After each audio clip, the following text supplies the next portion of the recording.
Sai Charita, Chapter 6, the narration of the story of Ram Janam celebration.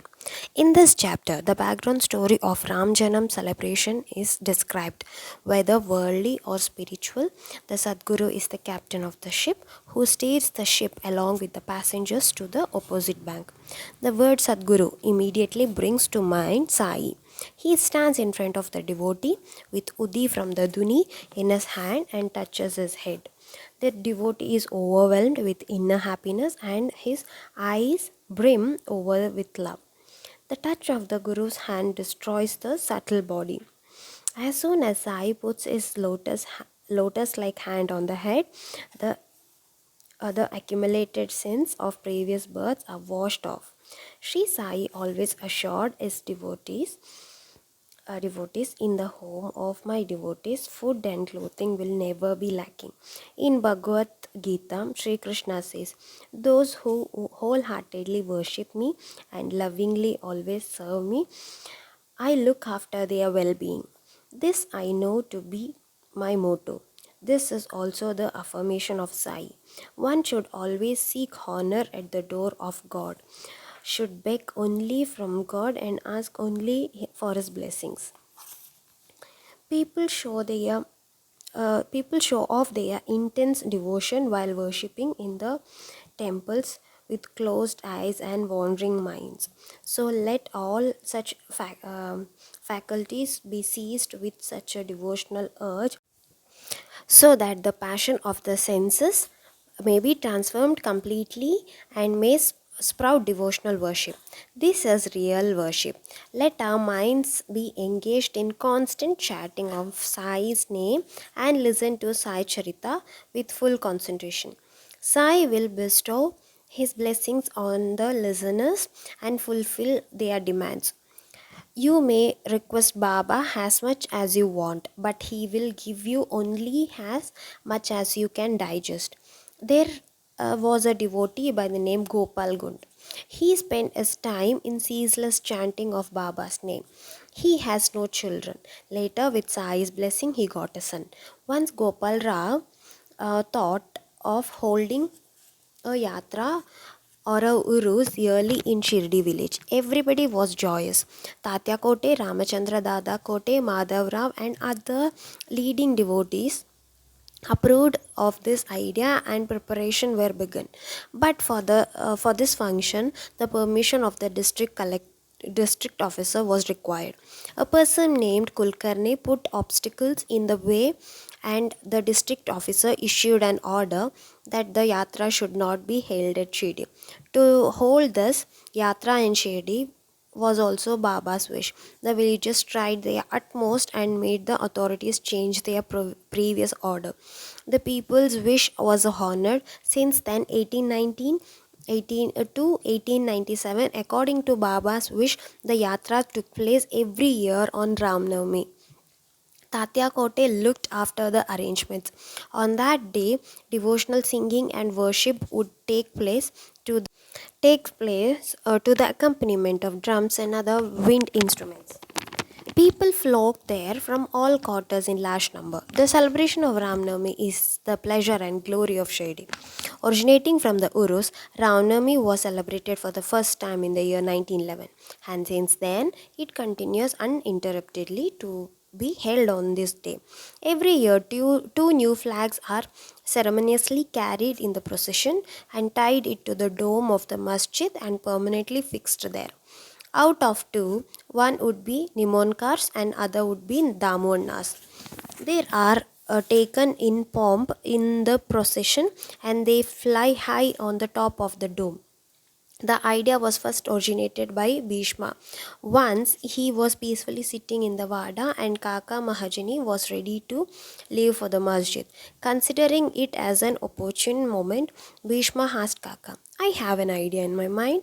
Here every year Urus is held, which is also the birth of Rama. So is it not a natural opportunity to hold the ceremony of the birth of Rama? Kaka liked the idea. He told Bhishma to obtain Baba's wish. But Kirtan was must for the celebration. Where to get the Haridas in the village was the question. Bhishma said, I would be the kirtankar and you can accompany me on the harmonium, and Radha Krishna Bai would prepare the Suntwada at the proper time. Baba asked about the discussion. Bhishma told him the idea. Baba liked the idea and it was decided to hold the celebration. Next day, seeing that Baba had gone to Lindi, a cradle was put in the courtyard with ceremonial preparation for Kirtan. Baba called Kaka and asked him as to why the cradle was tied here. Kaka explained the brief story and reason behind it and whole scheme. Baba became happy after listening to him. Then from the niche he took a beautiful garland and put it around Kaka's neck and gave another to Bhishma. There was anxiety all around when Baba asked about cradle. But when garlands were put around necks, everybody was at ease. Bhishma was a versatile man, well versed in narrating the katha. The kirtan was very enjoyable and the listeners were pleased.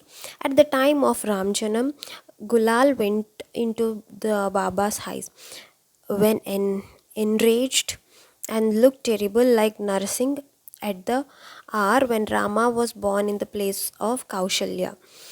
The action implied in favor of the birth of the Rama. Suddenly he was annoyed and started abusing and cursing. Radha Krishna Bai was concerned about the cradle that would be broken into pieces, but Baba regained his composure. On the second day after Gopal Kala and the Kirtan, the cradle was untied. Next year, in the year 1913, Bhishma was not available and Balabua Satarkar was to be brought for the Kirtan. Balabua hailed from Satara. He was known as modern Tukaram. Having heard of Sai Baba's name, Balabua's desire arose to have his darshan. Balabua met Dikshit and said that as his yearly stipend was temporarily held back, he had thought of having Baba's darshan and performing the kirtan here. To this, Babu Sahib replied that there was no certainty of payment. To give or not to give was in his hand of Baba, and even for the kirtan, his permission would be required. While this conversation was going, Kaka Mahajini came along unexpectedly and distributed the udi. Balabua thought it would be a good omen. Dikshit told Balabua he would ask Baba's permission and if granted, he would definitely let him know. Later, Balabua came to Shirdi after Baba's permission and Ram Navami Utsav was performed by Balabua. Baba ordered 150 rupees to be received by Balabua. Balabua was extremely happy when he was given so much of earning as he would have had in 5 years of Kavati for one festival. Later on, when Dasganu was in Shady, Dikshit requested Baba to entrust the performance of the Kirtan at festivals every year. Since then, till this day, Janmotsava is celebrated with a lot of pomp and pageantry. The chant of Baba's name resounds in the skies, and the atmosphere is suffused with joy. Just as he thought of Urus, Gopal Gund was inspired in the same manner to renovate the masjid. He had the desire, so he got the stone ready. But the work of renovation was not ordained by him. Baba used those stones for the renovation of the temples of Ganapati, Shani, and Shankara. Baba wished the renovation of the masjid to be done by Nana Sahib Chandodkar and Kaka Sahib Dikshit. Accordingly, it happened later on. Both of them got tired of asking for permission. Then they made Mahal Sapati, the goldsmith, their mediator, and Baba gave us permission. So the paving of the floor of masjid was completed in one night, and the next day itself Baba started sitting on the gadi in the masjid. After that, in 1911, the Sabha Mandap construction was started with great difficulty. This work was completed in one single night by the devotees. In the night, the pillar would be erected, and in the morning, Baba would start uprooting them. See, and again seizing the opportunity, they would be re erected. This continued. Earlier, there was no open ground. Dikshit thought that the site was proper place to construct a sabha mandap. Once Baba was in intense anger. He caught Tatya and his neck with one hand and with other hand shook a pillar and tried to uproot it. He loosened it by shaking it, removed the headgear of Tatya, kindled it by lighting a matchstick and threw it on the on it a pit with anger.